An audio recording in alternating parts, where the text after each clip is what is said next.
Бид нар ингээд ер нь хөдөлмөр эрхлэгч нараа дэмжийе гэдэг бодлого санаачлаад хувийн орлогын албан татварыг 10%-аас 1% болгоё гэж яхад засгийн газарч тэр за тэгээд зарим нэг Монгол Ардын намын гишүүд нь болохоор энэ маань өөрөө боломжгүй юм а, хэрэггүй юм а, нэг одоо хөдөлмөр хийж байгаа хүмүүсүүд нь гээд байгаа тэрийгээ болохоор өндөр орлоготой хүмүүсүүдтэйгээ үзэн ядах байдлаар нэг хараадах шиг байна. Гэтэл яг үндсэндээ энэ татварыг бүрдүүлж байгаа хувийн орлогын албан татврын дийлэнх буюу 80% нь хамгийн бага түвшингөөр татвар төлдөг буюу бид бүхний хэлтгэр энгийн одоо яг цалингаараа амьдрэх хүмүүсүүд нь л бүрдүүлээд байгаа. Тэн дунд ямар нэгэн байдлаар хамгийн өндөр одоо салин авдаг хүмүүсүүд нь ерөөсөө ороогүй.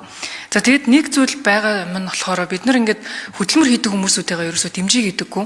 Тэгээд тэр нь юун дээр харагдаж байна гэхээр албан бус хөдөлмөр эрхлэлтийн тоог хараад үзэхээр 2020 онд албан бус хөдөлмөр эрхлэгч нар нь бөөний болон жижиглэн худалдааны салбарт 54 мянга байсан байна.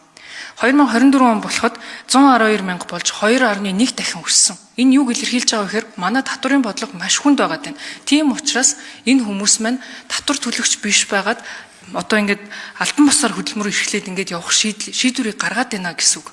Хувийн орлогын албан татварыг 1% болгосноор бид нар энэ даалтайгаа эдийн засгийг гаргаж ирэх юм аа.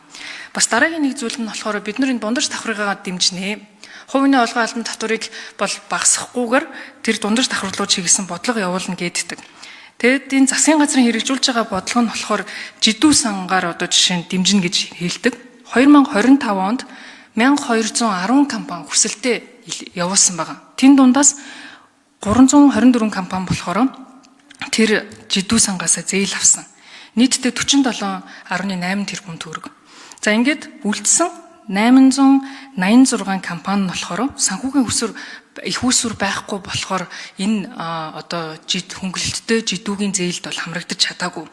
Тэгэхээр ямар компаниуд нь одоо жилийн бүр ингээд маш өндөр хүүтэй тий банк бус байгуу интерес 36% хүүтэйгээр зээл аваад ямар нэг жилийн 5% хүүтэй зээл аваад явах юм. Тэгээд энэ хоёр компани хоорондоо яаж өрсөлдөх юм? Энэ өөрөө яаж шудраг зарчим байгаа юм бэ?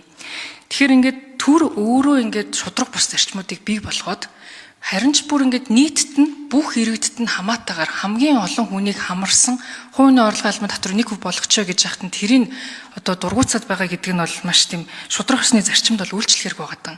За ингээд шудраг ёс ярихаар би бас засгийн газрыг гайхаад байна л да. Татвар төлөгч нарын мөнгөн дээр л төр өөрөө оршиж байгаа. Засгийн газар оршиж байгаа. За тэгээ байж тал энэ татвар төлөгч нарын мөнгөөр нь бид бүхэн ингэж улсын бүтээн байгуулалтаа хийдгээ гэж нэрлэддэг. Өнөөдөр авилгалтай тэмцэх газар дээр 900 хэрэг шалгагдаад яасан ч юмгүй байгаа. Өнгөрсөн энэ бүх саруудын хугацаанд Монгол Ардын намынхан хэн нь хамгийн сайн хулгай хийсэн бэ гэдгээ гайхуулаад байгаа юм шиг одоо бүр хэвлэлийн баг хурлууд ээлж ээлжээрээ нүүдээ хийгээл яваад байсан. Тэгээ тэр хэрэгүүд нь шийдэгдсэн чинь байхгүй. Хідэн их найдын тухай. Тэрбумын тухай бид нар сонсоод гайхширдаг байсан ч одоо их найдын тухай яриад яадагч болцсон.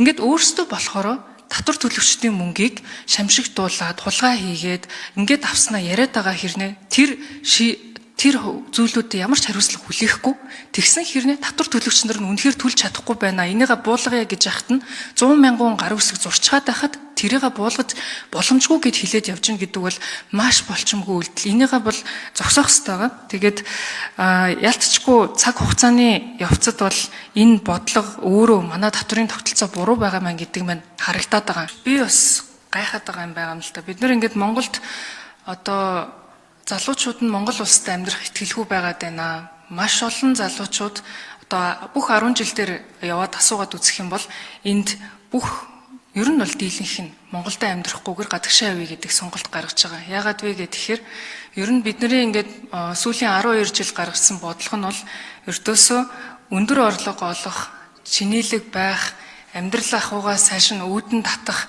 тэр хүсэл мөрөөдөлтөй байдаг.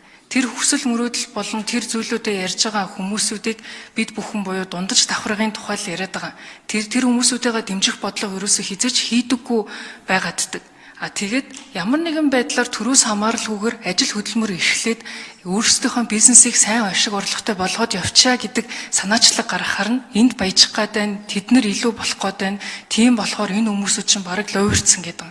Миний бодлоор ямар тач албан ёсоор татвараа төлөөд хөрөнгөө нотлоод явж байгаа энэ хүмүүст бол ямар нэгэн асуудал бол байхгүй байгаа.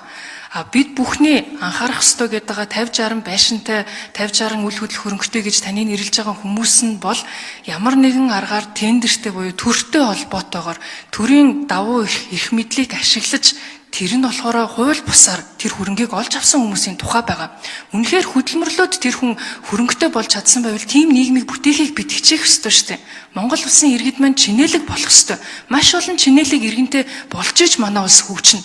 Тэрнээс биш төр бүгдийг зохицуулдаг, төр бүгдийг өмнөөс нь хийж өгдөг, төр дандаа ядарсан иргэдэд халамжлахын нэр дор харин яг эсрэгээрээ иргэдэд халамжилж гин гэсэн нэр дороо бид нар маш их мөнгийг төрдөө төвлөрүүлээд түүнийгээ буцааж хуваарлж гин гэж нэрлээд идэг. Гэтэл яг үнэндээ чин шударгаар цалингаасаа тэр татваруудыг төлж байгаа хүн нь буцаад нийгмийн ямарч халамж гэдэг тэр нийгмийн хүртээлтэй нийгмээсээ авах ёстой тэр үндсэн эрхийнхаа дагуу олгох ёстой юмнуудаа хүртэж чадахгүй байгаад байгаа. Энэ нь шудраг биш байна. Тэгээд үндсэндээ бол манай улсад тийм айхтар өмчтөй хөрөнгөтэй капиталтай хүн байхгүй. Нийтээрээ бид бүхэн капиталгүй буюу өмчгүй байгаад байгаа маа. Тэгэхээр өнөөдрийн байгаа энэ хулгайтай, өнөөдрийн байгаа энэ авилгалтай асуудалтай байгаа үед бид бүхэн харин ч төсөө багасгах ёстой. Төсөө багасаад чинээлэг иргэд олон болоод ирсэн цагт бид бүхэн шатлын ярив. Тэр үед үнэхээр баян ядуугийн ялгаа ихсээд байна уугүй юу гэдгийг ярмаар байна. Өнөөдөр бид нар ингээд баян ядуугийн ялгааг ярих гэхээр цаанаасаа тэртээ тэргүй эн чинь нийтдээ 80% нь өмчтөй хүмүүс байхгүй байгаа дээ шүү дээ манай улсад. Тэгэхээр хэсэг хугацаанд бид бүхэн зүгээр нэг 10 жил хувийн орлогын татварыг 1% яваад үзэхэд тэнд эдийн засгийн ямар өсөлт гарах вэ гэдэг нь маш